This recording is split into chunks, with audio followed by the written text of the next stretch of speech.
Alright, sup guys? Welcome back. We've moved away from mid-core. We're starting a slightly new series. Still in the same vein-esque of just deck building and playing Yu-Gi-Oh! I was really going to call it Road to Worlds, but I thought that might be a bit big-headed. So, Road to Oceanics. Oceanics is the biggest event that we have on this side of the world. And it's the only event in the Yu-Gi-Oh! Sphere which requires an invite. So it's topping any major event of a YCS, States, Regional, OTS. Those are the only ones.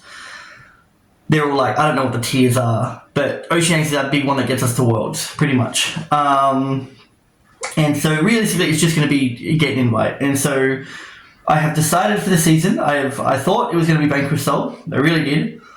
But then I bought this for about $100. And I really like the way that it played. And I think it has a lot of versatility that the other decks don't have. In terms of, like, the other decks being Yummy and Vanquish Soul, the pure power that they have is fine. I think this one here holds up really well. And I think it just is stupidly versatile with how much you can do. Whether or not it all works, it's up to, I guess, the card gods at that point and what you draw. Because it seems that any combo or any variant that you do of this deck, you kind of have the same core. Then it comes down to consistency cards, blowout cards, your non-engine, how far you want to go. So I just wanted to, this is what I'm going to work on for a bit until I get my invite from one of those events. I will try and start going to events more. I can't go on Saturdays. I can only go on Sundays. So that does limit where I can go. But that's the plan. The plan is to try and get my invite. And I want to get my invite with this. And then we've still got I think Oceanics is in March of next year. So I've got a good bit of time. We've probably got another format change in there. But this is what I would like to get my invite with right now. And I want to run through. This is not technically the first iteration of the deck. There was one that I did. So I've now played this twice. This deck twice. And my first week I went 2-2 with it. With arguably my losses being more my mistake than anything. And just kind of learning the deck. And then last Friday I did 2 wins and 2 draws. Which I would argue that the draws weren't my fault. It wasn't me slow playing. I think I played quite fast. I think I played quite well. And it was my opponent trying to figure out where to go from there. Arguably, I probably should have won them. But once again, we'll get to that when I talk about certain cards. Where certain opportunities came up. And I took it when realistically a smart player wouldn't have taken it. And I look back on it and go, if I just done something else, I probably would have done it better from that point. So we're into the deck. This is 45. There's still room for improvement, clearly. There's some cards that I feel like are non-negotiables of what I would like to play as a player. And, so we start off with the Lucius. She is the starter. Pretty much, she is your starter. Adds on normal or special, and all the Draco Tails will set a Draco spell trap when they're used as a fusion material. This is your searcher, level 4 spellcaster. The next one that you play 3 of is Phimina. She is the whole reason why this deck is even close to viable. She is a quick effect fuse during the main phase, and she does the same thing of... and she fuses a dragon or a spellcaster. She does the same thing of setting a thing. So the only issue I have with this card is that she can't use herself. So it's always like not a neg 3, but it kind of is a neg 3 because you use her and then fuse at least 2 from your hand or field. And then, depending on where you go from there, she can't use herself as material. I think that's a bit of a design flaw. But because if you look at cards like, say, Holy Sue, or you look at, say, Azuna or Lupus, they all get to use themselves straight away. She goes to the graveyard, doesn't get to use the fusion material, you don't get to set off of her until you use her later on. But Azuna, summons itself, dumps Lupus summons itself, they exceed, you can immediately use her, she's on the field, she's playable. Holy Sue's the same. Sure, you need the Vanquish Soul name, reveals, summons, start using her, she's there. Phimina has that one flaw of just going to the graveyard, and then after that point, you need to get her back into rotation again. Then there's the 3 Mululu. The Cartesia for Draco Tail fusions. On field, which kind of sucks, but then again, it is Cartesia, right? And then he's got a really cool effect of, along with setting a spell trap, will negate non-target negate a monster. Then I played 2 Pan, because I think removal in this format is really, really important, and I want to see Pan more often. I get wanting Urgula more for the recursion back from the graveyard to add back to the hand, but he is only once per turn, and I guess like if you do open him more often, you have more chances of doing that if the Raihu gets stopped. Not Raihu is the Ice Barrier card, but Raihu. I'll read it in a second. It's called... Yeah, Rahu. Gets ashed. Then, you already want to see the one, I played the one Urgula.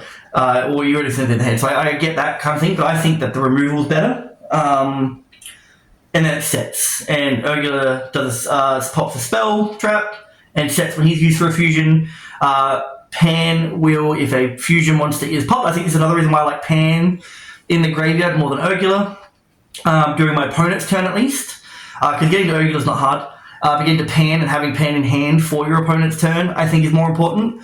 Because then if you always have Pan in grave when they pop your fusion card, any fusion monster, you can summon back a non-fusion Draco Tail, which means you can get Lucaris back on board, and you can then add off the Lucaris and get yourself ready for the next turn as well. So I think Pan's really, really good, and then Urgula is it targets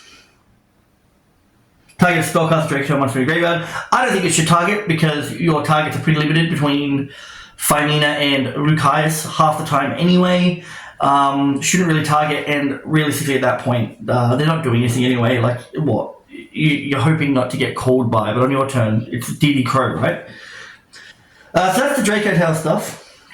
That's Draco Tail monsters, at least. I think this ratio is good. I want to talk about more a bit later in terms of changes to it, where I think certain things could be kind of redundant, or just don't come up as much. And then side engines, 3 King of the Swamp, so you can get into all your random named fusions. And then I play 2 Beast and a Hedgehog. The reason why I went for Hedgehog instead of Squamata is that if the Hedgehog goes to grave, you add the Beast, and then you've got another material for fusion. If you do Squamata instead, it just dumps Beast, and then you draw 1. Whereas in this case, you can add the Beast, fuse again, draw 1 off the Beast. And I think that's a little bit more cohesive than just Squamata, dump, draw 1. And then in hand traps, the 3 full loss. I don't think I'll ever put Perulia in the main right now. I think it would go in the main against like Vanquish Soul decks. I think would be like I'd start it in going first in the Vanquish Souls. But the Molcham is really good in this because you can just use them all as fusion materials, and then they get to be an extra material from hand to add stuff back. Because you'll always find that you'll go like Phimina to fuse, and you fuse enough in hand to get the stuff that you used in hand back to the hand, because then you hope for Urgula later. But realistically, if you've got like a full loss in hand, you know it's dead, you can just use it and then add the Phimina back later. And then if your Rahu does get stopped, you don't care, because Phimina's already back. And I play a lot of 2 Elves. I play 2 Ash Blossom, 2 Vela, 2 Ogre. I am playing 1 Magnum, 1 Druis. Talk about that later as well. And then 2 Kurakara. People are playing Nib. I don't like Nib because Nib can be stopped by Ripper. But chances are you're going to bait that Ripper out earlier on anyway. And then you can just like Kurakara, tribute it, summon it, leave Kurakara on board, because now it's like 3k, so it's already pretty big. But then the end phase, you can steal their Lupus. You can steal the stuff that they want to use on their turn and just stop them from getting it back, which is really nice. Same with like Holly Sues and stuff. Like if you get rid of if they make like anything, like even like, I guess not Paradise Smasher, right? No, they can't. No, they can do that. No, they can't. Sorry, I'm an idiot. Just Ripper. Ripper, and like, it doesn't help against Yummy too much, I found. Yeah, but just the Ripper. With any canine package, they Ripper on your turn. they negate something, you Kurakara, it sends to the graveyard, you steal their Lupus, and you just sit on the Lupus. Because now for them to properly want to extend off anything, they need like the Jokel in hand already, or they need to prioritize getting Lupus back to the graveyard again. So that's the monster. So I prefer that over the Nib, because I understand like, Nib can be used like fusion materials, and it just outs the Ripper straight away in some cases, but in a lot of cases as well, it just does it on your first turn, right? Like that Nib dies in your turn every time. So I think Kurakara just does more against K9 than Nib does. I also just don't like Nib in general because sometimes it just kind of ends games, but it's probably pretty good against Yummy. I haven't tested enough, I think, and I don't really want to. I don't like Nib that much. So spells, 3 Ketu, it's a Rotor again, and then fuse on your opponent's turn. If they control a monster, you can fuse. Not on your opponent's turn. Adds fuses if they control a monster. Breaks boards, stupid easy. This is why, like, I think having 2 Pan in the deck and like opening one or adding Pan off Keto or whatever, like any kind of variation of that, is just really really tippers. And it's like the concept of going first, stopping them from completely building, because you don't really care too much about how much they put together. The whole thing is just not letting them build a board, right? Like not letting it build a full board and not letting it kill you. Like that's the kind of the whole thing. You don't care how much they really build. It just can't be like a full board, and you don't want them killing you that turn, because realistically you have so much recursion across the thing. You would have already drawn twice, potentially 3 times. You should have your starters back. You should have a few cards set as well for the crackback. Like, you shouldn't care. And so when you're going turn 3 Ketu, and you start adding and fusing and popping, it's really nice. And the Rahu is the brand of fusion. We'll talk more later. 1 poly, and then this one's a bit different. So I play 3 of the simple spoils of the White Forest. So you probably noticed in the monster part, I didn't have Cartesia in. A lot of people are running Cartesia. My only issue with Cartesia is I feel that if you want to run Cartesia properly, you want to run the fusion deployment. But in saying that, it seems like a lot of people aren't playing Grand Gugnol with Cartesia, and then Cartesia just becomes another normal summon, right? Like, I get it, it's like normal summon Cartesia, go into Spirit, go into Antlion, and then you're good to go kind of deal. Like, I get there's another normal, but then you're looking at 8 normal summons or 9 normal summons if you're playing 3 Cartesia in the deck, because Moodaloo is also the same thing, right? I get that, but I think that like a fusion deployment, like a normal summon of like a fusion deployment for Cartesia, that a normal summon of Lucaeus is good. I think that's a good way to do it, rather than that. But so Simple Spoils of the White Forest, it is their fusion card. The only issue is that you have to control a Fiend, Illusion, or Spellcast monster to activate it. And then you fusion summon 1 fusion monster from your extra deck using monsters from your hand or field. And so why I think this is better is that this is just branded in red. You will always have a Spellcaster on field unless you messed up somewhere. There are points where I would argue that if you have this in hand and have access to Lucaeus, you don't make seals and you just go for the Chimera play, right? That's my idea behind it, just going into the Chimera instead of making seals. Seals good. Seals is very good, and if you know like that your opponent isn't going to ash your Rahu, or you have another way to fuse, which this can be it too, like really if you wanted to. Like this is also just doesn't lock you either, and you can fuse as well from hand still if you have the ability to, because you would have added back off the Antlion. So there's that whole thought process. But a Chimera on your opponent's turn leads the spell card to pop 1, pop 2, draw 1, draw 2, whatever combo you've got is it's really good, and it helped me out in a duel, which I didn't end up winning, but that's because the hand was just kind of scuffed in general. But I did have a hand where I had this, an Effect Veiler, Urgula, and like no starters. So I did go normal summon Effect Veiler, activate this, and then pretty much went full combo from there, which I guess normal summoning Cartesia could do the same. But then in certain cases as well, if they want to imperm your Lucaeus or Effect Veil your Lucaeus for whatever reason, they got multiple hand traps, you can dodge with the simple spoils as well, which you can't do with a normal summon Cartesia, because they can just imperm your Cartesia too, right? And I get it, you just sit on the Cartesia for later, or you can link it off, or whatever, you've got the Rahu. But I think being able to dodge stuff is just really, really important in a lot of stuff. And then lastly is two Cosmic Cyclones. I hate back row. I think getting rid of the yummy field spell is really important. I think getting rid of start's really important. I think in cases where being able to do it against a yummy surprise as well is really important. I think being able to bait out a flame immediately is really important. I think there's a lot of stuff that Cosmic Cyclone just completely counters. And it's like, so my old thought process was like, during the Fire King format was, it just outs Fire King Island, outs their whole board before Oceanics was a thing. But even then, it's like, if they didn't have that, you're up in a different matchup. A 1-for-1 against someone to imperm, a lot of the time, was enough just to go for game. Because I was playing Rescue Ace at the time.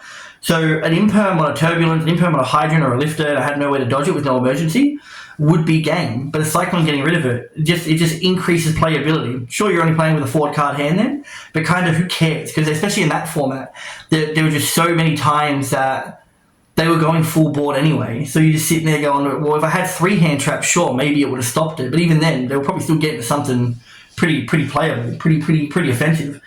And in the current format, it's the same thing. Like, if you don't hand trap really, really well, or just have everything that you need exactly against what they need, they're still doing a bunch of stuff. So therefore, and then also like if you're going first and you're setting Cyclone and you're passing turn, and they try to do stuff with their continuous spells or their field spells, they just don't get to. You just get to Cyclone it away beforehand. And the traps are 1 Horn and 1 Flame. Flame being the spell negate, and Horn being the compulse. Really good against Yummy, because it gets there. If they've got Obedience School, it kind of sucks because it's just so much harder to deal with then. But like a Horn and an Ogre is really good. A Horn on a normal is really good. A Horn on Snatchy's not bad if you can stop the field spell as well. You know what I mean? So if you can compulse back. Actually, no, they wouldn't even see it. If they went special summon Snatchy effect to place the field spell, then you did this to bounce the Snatchy back to the deck. The field spell wouldn't see it leave, so it wouldn't summon again. So yeah, so Horn against anything, the Snatchies are apparently really good. This is just stuff that like I'm figuring out as I go, because I haven't played against the decks enough yet, and I'm kind of figuring stuff out. Tell me if I'm wrong with this stuff, but I shouldn't be too far off. Extra deck, 2 Antlions. Just bounces stuff back. It just bounces their stuff, bounces your stuff. You'll find that you bounce your stuff more than anything. But there have been many games where, especially in like the grind game, like when you get to like turn 3, you have so much follow-up with the stuff that you set off of your fusions that you can just like fuse with 4 monsters in hand and just bounce everything on the field and then just go Rahu and just continue from there. Which is really nutty. 2 of the Gabagool. So he's just what is it? Lady Labyrinth. So it has to chain directly to a Draco Tower card. There's a million combos with him where you've already made seals. You're ending on him. You got your trap set. They're trying to stop you. Like, you just wait a bit. They're trying to stop you from activating this against your traps. Then they link something away or they synchro summon. This thing comes back. This chains directly to it and they got nothing else. So the deck really requires you to time your stuff well and to really think about how many cards in hand your opponent probably has and how much they can probably do against you to block those things. Because they block a flame, sick, who cares? If they block a horn, cool, whatever. You still got this, you probably still got a fight in your hand. Like, timing that well is horribly important. We've got the one Linda. I only made it once, and I think the time that I made it, I think was a mistake. But we'll get to that in a second. One app clone. So app clone is for something specific in the side. 1 Dragoon can be made off the Swamp Dragon. 1 Chimera because of the poly, and then also the simple spoils of the White Forest card. 1 Tyrant to get your traps back online if they happen to get stuck in the grave. I think this is only good in game 1. I think that can be changed, which I do, but I do think it's only good in game 1, because in games 2 and 3 you normally have the side patterns to not care so much that your traps are gone, because you should have other stuff to kind of already kind of play through. The Secretarion is really good in the mirror. I would argue in most cases, if able to be made with 2 cards in hand off of a Phymena, this is the card you go into whenever you got a monster on board in case of like Imperm or whatever. It's the only matchup where it matters. So this is that's the cards that you go into, because if you do that, then you're probably setting 2 cards as well. So you've got Secretarion, it only blocks them, it doesn't block you. It summons back as well, which means you've just got infinite like recursion with just this card alone, and it can just sit there. It just sits there as a 3k beater. You never have to worry about it going anywhere. And then, because realistically that's game, right? Like they're just not getting over it. It's a bit like Dragoon in the Yummy matchup. There's no out. Yummy doesn't have outs besides Droplet. Yeah, like, and then they gotta waste cards to get rid of the Dragoon. So it's just like, and then they're going to have a hard time beating over it too, unless they put all of their effort into it. Then I play like the Cartesia stuff. So I play the Grand Huguenot. I play the Melon, because once again I think removal is really, really important. So it's Grand Huguenot, dump this. And then I also play the Lululeth. I do think that Proskenian's not a bad idea either in this deck. If I remember where I put the thing. I don't know where my Proskenian is. I have to remember what the effect does. But I'm pretty sure you can summon it off of the Grand Huguenot. And I think at a quick effect speed, it targets an extra deck monster and either banishes it or summons it to your side of the field. And so I think there's applications against Yummy with that one, where you can take like their Herald and use their Herald as their own. Once you out the Herald, you know, like it's an option there. Like that's something I'd like to try as well and see whatever comes up, because then you do just get like a free Omni, because I'm pretty sure it doesn't negate the effects. I can't remember if you needed to control a similar type, like a same card type. I don't think you do. I think it just steals extra decks from extra deck monsters. I think it just steals extra deck monsters from your opponent's graveyard. So I think that's really good. But this one here as well, in this build, it's not as good, but stuff can change. But once per turn of card leaves the extra deck, you just get to, everything gets 500 attack, and then you can negate the effects of one face-up card in the field to the end of this turn. During the end phase, this card's in the graveyard because it's set there this turn. You can special one light spellcaster once from your hand or deck, exactly, so it's on defense. And so if you're playing Cartesia, then that's your target. But in this build, the target is Effect Veiler. If it leaves the field, you can summon an Effect Veiler, which you can then use for fusion materials for like an Antlion, and then add the Effect Veiler back for later turns. If you feel like you're not going to win that turn. Or, if you're like me, you just like playing into the grind game a bit, because, you know, resource management's really smart. That's how that works. Cartesia is probably the better one if you have it, but if you didn't have it, I didn't have it in this, Effect Veiler is the option, and then you just, fuse it off, or you can link it off into the Spirit if you really want to. You haven't gone that line yet. Once again, really good for grind games, and then, you know, fuse and add it back, and yeah, then you've got Seals and Effect Veiler going into like turn 4. It's good. So that's the extra. We'll talk more about that in a second. Because I'll put that there. We've got the side, and the side's somewhat interesting. So it's 3 draw. I like getting rid of my Mole Charmies for draw going first, because I think playing through a board and draw is just stupidly hard. 3 paints, because I'm pretty sure this completely outs Yummy. It's summon this, go battle over the Herald of the Arclight. Go main phase 2, start playing. If they go to Snatchy at any point, you just paint, get rid of the Snatchy, and then they're pretty much done. 2 Perulia, because I think 5 more Charmies is enough. Any more than that, I'm just going to draw them all. Then I play this Shadol package. So 3 fusions, a Dragon for back row, a Ariel for a triple DD Crow, I'm pretty sure. Yeah. It's a triple D. It's a triple DD Crow when it's sent to the graveyard by card effect, and 1 Genius, which is also a negate. Neither player can activate that target's effect this turn. It does target, which means that you can just bait stuff out. Oh, and then and a Toiletilus. I'll get to that in a second. But yeah, so it's just another Moodaloo. I have an issue with it, and I don't think I'm going to play it anymore.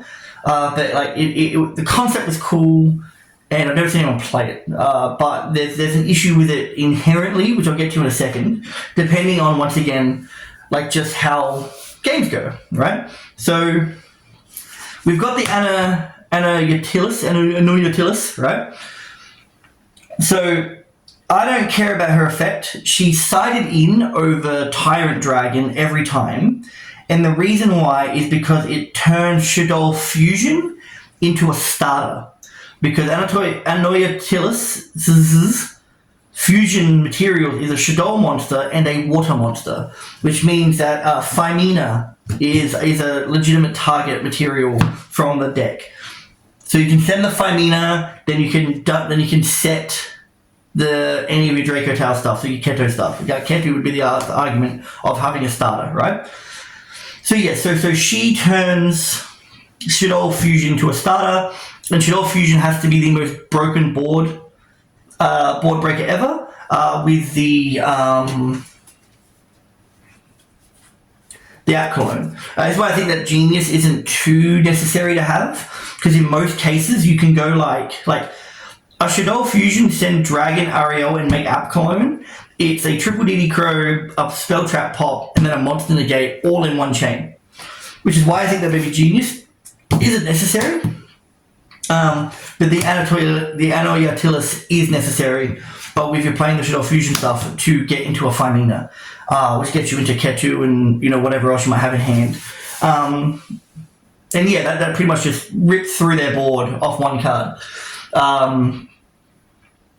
Bait out the Ash, but whatever. So I want to talk about like certain interactions. I already told you about the Cartesia stuff and about Kurakara and stuff like that. But I think that this deck is definitely like a numbers game, where it comes down to how much can you fit in without like becoming redundant, and while still seeing certain cards. And I'm talking about stuff that I didn't like. So for instance, I didn't like these two at all. They never really came off me. Every other hand trap was perfectly fine. I liked all this stuff. All this stuff was good. But I didn't like Druid's Worm and Magnemite. And I'm also iffy about the ratios on the Pan, the Moodaloos, and the Urgula. Right?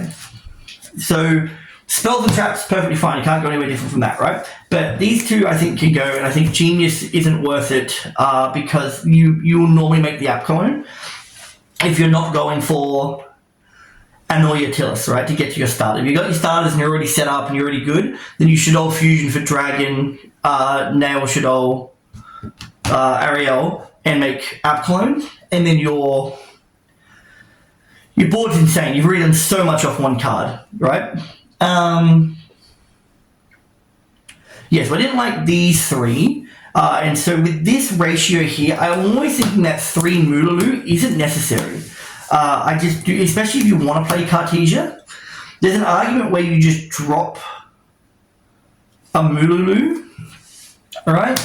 And then your Cartesia stuff can come into play. The only issue I have with the Cartesia stuff is, like I said before, is that since I'm playing Grand Gugnol, then Fusion deployment would almost be like a necessity, I think, right? And then if we start looking at our other cards, I didn't like Poly either, surprisingly. I felt like there was no need for Poly ever, and that I was always at a neg if I ever went for King of the Swamp add Poly.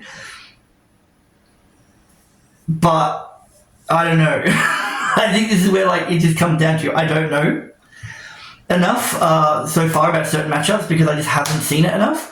But realistically, if you're opening like 2 Draco Tail names, like whether it be like the spell card or Phymena or whatever, you're normally getting to your end board pretty well. And then no matter what your other 3 cards are, or your other 2 cards are, you're normally doing okay, right? There's only a few issues that I have with like say like my Cyclones and my Simple Spoiled ones, because all these ones Steve just set themselves anyway. It doesn't matter. But I don't care. Hopefully you don't draw them. You just draw more monsters. You want more monsters. This is where like Fusion deployment has an issue. This is where like Polymerization's an issue. This is where these 5 cards are an issue. Right, so I can put this in a spot that you guys can see because I know that my camera is a bit off, right? So these become issues drawing into them unless you've already got a very good foothold on the game, right? Because you're normally starting with like 4 cards in hand at least, or not starting, but like going to your opponent's hand with like Seals, Antline, the Gabagool, Farmina in hand, whatever else you want in hand, plus like 2 unknown cards normally, right? Then you set 2 cards. You're normally doing pretty good if that's how far it goes, which they don't really have to, it's not a stretch to get that far. And stuff like Simple Spoils really helps you get around Antline being negated with Effect Veiler and stuff. Because if you're doing Lucaeus first and going through the Farmina line that way, you've already got the spellcaster there when you activate his effect. So therefore you can just like fuse off. Yes, it gets rid of your... depending on what's in your hand, does get rid of your ability to make seals, but realistically, kind of who cares, right? Like, you just added everything back to hand, you're still going full board, still got a couple cards in hand, get everything else back, should be fine. So, there's an issue that I have with these kind of numbers where I'm like, do I want to play, if I play 2 Mululu, do I play 2 Urgula and 2 Pan to go into those numbers more? Or for the sake of bricking, do I just play 2 of the Mululu and the 1 of each? Because this doesn't really do much, because then I can play Cartesia.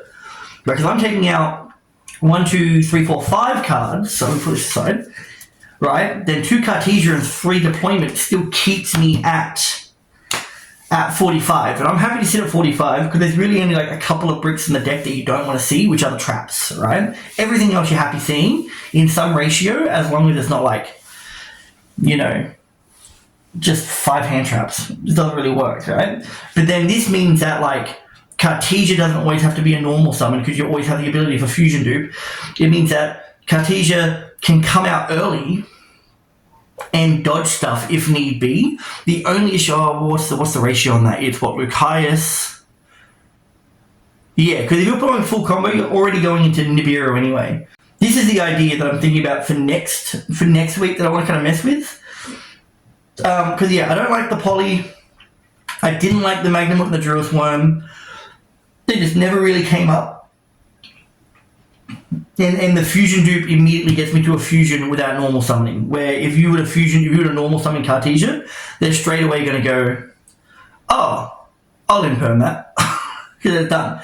But then, I also never really opened the middle loot either. It was normally dumped off of a... Rahu later on anyway to negate like break boards. But you can also summon it off of seals. So that's why I'm thinking that maybe 3 isn't really necessary. The only issue you have with that is just running out of names. Like just not getting to names often enough. That's my issue with that kind of thinking. But yeah, so put that back on the side. We'll talk about the side in a second. I think all my hand traps are fine. Like I think I like all this at 2. I like the Oceanics at 3. I like the ability to dodge stuff. Because that's just how I play, right? So yeah, I think at least like the Poly's an issue. It could probably always stay in. I just go 46, or maybe I do like a 2-2 kind of ratio with this kind of thing. You don't play 3 of this. Keep my spell count as low as possible because I want more monsters. There's that thought process as well. So I'm thinking maybe like something on this line might be okay. If not this, then this. Then the King of the Swamp always has a target. And also, like, if there is the case where I don't have a spellcaster on board, I can still fuse something, like with the ability of Poly, which is still only a one-off. So, like, I'm more likely to see the Simple Spoils card than I am a Poly. But not really, because you're playing 4 Polys technically, because you've got 3 King of the Swamps. So there's that idea with the main at least, which just comes down to testing, I think. Because you can always just knock back certain non-engine cards. I think 45 is definitely the limit for this deck because you're only playing a couple of bricks. But yeah, so there's that. And then for siding, I like my side. I like the side a lot. The only issue that I have is having this in the side rather than in the main. But I think Tyrant Dragon's corner case is just too important to lose to that. Losing to both your traps going to the graveyard is like... It's unavoidable because you can play Tyrant Dragon, right? But the issue is that you still have to get King of the Swamp. But the issue is, once again, is like, no, it doesn't do anything because you still need shit off fusion and rotation. Yeah, I think Genius no good. I like everything else. The only thing that I'd probably do is because we've got pretty good outs to Yummy already. I think in the deck, like the deck itself can kind of keep up with Yummy a bit. We got really good non-targeting removal, so therefore like they're gonna have a hard time keeping up if you get everything kind of in line like that. Like, and then their books don't matter. They like if they book your stuff, you don't care. You might not find game that turn, but you're still gonna be able to fuse and do everything that you want. Like it just doesn't matter, right? So I think what I want to do, just because the deck technically can do it, it's not great, it's not easy. But what I was thinking of was just it's a one-off, it's a floodgate of just adding in a rivalry. Just because you can set your board up going first, flip the rivalry. You probably end like whenever you feel like it. Like flip the rivalry when you feel like it.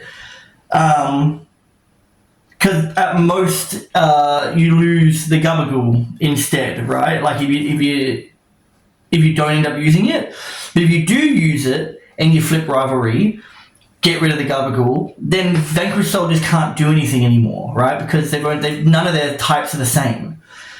So you could completely lock them down with that, and you draw enough in the across a couple of turns that you can use it as a board breaker going second as well if you really wanted to. Probably not the smartest thing in the world, but if it is only a one-off, it's already kind of a high rolling situation. But if you're going against VS and they're just kind of like steamrolling you a bit, but you can stop the pop, like stay away from Ryzen, stop Caesar from popping, then the whole board just gets wiped on the next turn the moment you flip Rivalry, right? Like, there's just nothing else that they can do. Because at most, they can summon, like, another copy of something else they have, which the smartest play would be, like, keep Ryzen on board, get rid of everything else, summon another Ryzen in the same column as the Rivalry, and then pop it. But don't let them get to that point. Stop it if you can, right? But yeah, that's my thought process on that. Just adding in a rivalry in the side. I think the rest of it's fine. I know people are playing like what was that other card that they were playing? They were playing something that I can't remember now off the top of my head. No, I think this is fine. I think this is good. I think this little package here just rips stuff apart. Yeah, I think like let me know what you think of where this should potentially go. I think what I said before with the Cartesia stuff might be the next kind of attempt. Like dropping down the Mulu, the pan, and just going with the Cartesia stuff to get there. But then I don't know if that's going to brick me more. But I'll do some test hands and see if it does anything. We can just do that right now, right? If I just throw that in right now, leave that there. We know which ones those cards are, right? Just because of so I'll just simply do a pile, get them all nice and spread.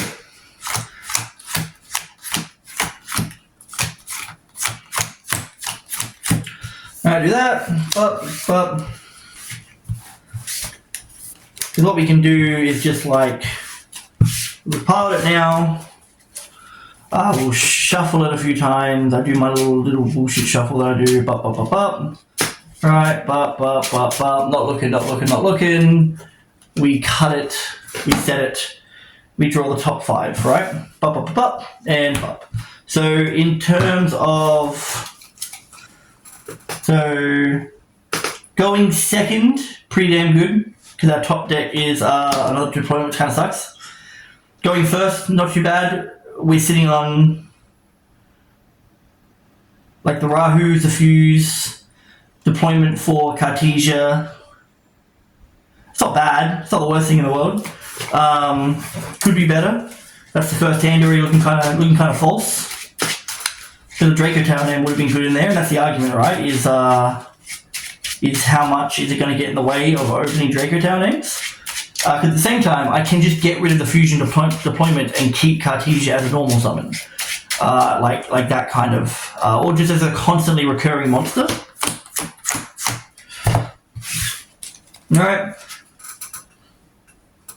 So we opened a trap, we opened a Kurikara, fusion deployment for a Cartesia, activate the Cartesia, and you do have like Draco Tower combo here, but you end with like no cards in hand, or you'll end with like whatever Antline wants you to summon, right? Like the issue that you've got here is that you have to go through. No, because you still got your normal. You still got your normal. So it'd be like fusion dupe reveal Greg Guggenau. Add summon the other one. Summon Cartesia. Now you haven't used your normal. You Cartesia effect sending Cartesia and Pan. Right? That gets you to Arthur line, because always getting to it is always going to be good, right? So you got the Arthur line. Oh wait, that's the wrong thing. So you get the Arthur line, right? And then Pan will set Ketu, because that's really your only option with this hand is to set Ketu. All right. And then the Arthur line can add the Pan and the Cartesia back, because you've got you did 2 from hand, right? You keep the Cartesia on board. From this point, you can Ketu for Lucius.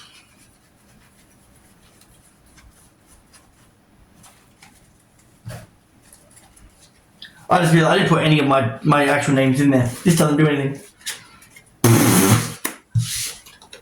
I didn't put this. Damn it. Son of a bitch.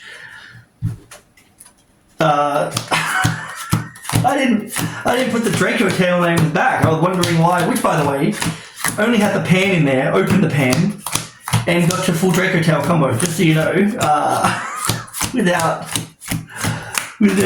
having any of the Draco tail monsters in the main deck. Oh, bloody idiot, man. Trying to prove a point, get some stuff going. I don't put half the cards in the deck. Stupid. Alright, this is a real test hand. Do one of these bad boys. Bop. Do the cut. Bop. And then 1, 2, 3, 4, 5. We know that we have no Cartesia stuff here, but it's still like that's the fullest of combos because it gets you to Lucius. You've got a fuse in there, like Lucius for Femina. You'll get a draw, or cool, whatever. But then with the extra Mole Charmies as well, you can just add everything back to hand that you don't need. Just keep like Mole Charmies engraved and go that way with it. That's really nice. Just want to do a few more.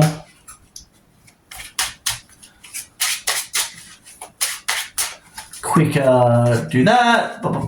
1, 2, 3, 4, 5. Once again, no Cartesia stuff. This isn't anything, unfortunately. The going second fine. Going first is just a Femina. Because you've got no names. Okay, so you've got no names in that hand. There's one hand with no names. Alright? But we also had full combo through just opening Cartesia stuff and a Pan. But yeah, you really do need to open like a name that you can fuse with, and at the moment there's no way to get to one, I don't think, outside of its own archetype. Right? There's nothing that lets you get to it. So this is another no Cartesia hand. Right, but how often are we opening names? Perfect hand. Look at that. That's beautiful. That's normal summon for whatever you want. There's a draw in there. There's 2 hand traps. Like this is full combo, 2 hand traps and a draw. And our draw is... That's crap. But it gives me a draw for next turn. It gives me a draw for next turn.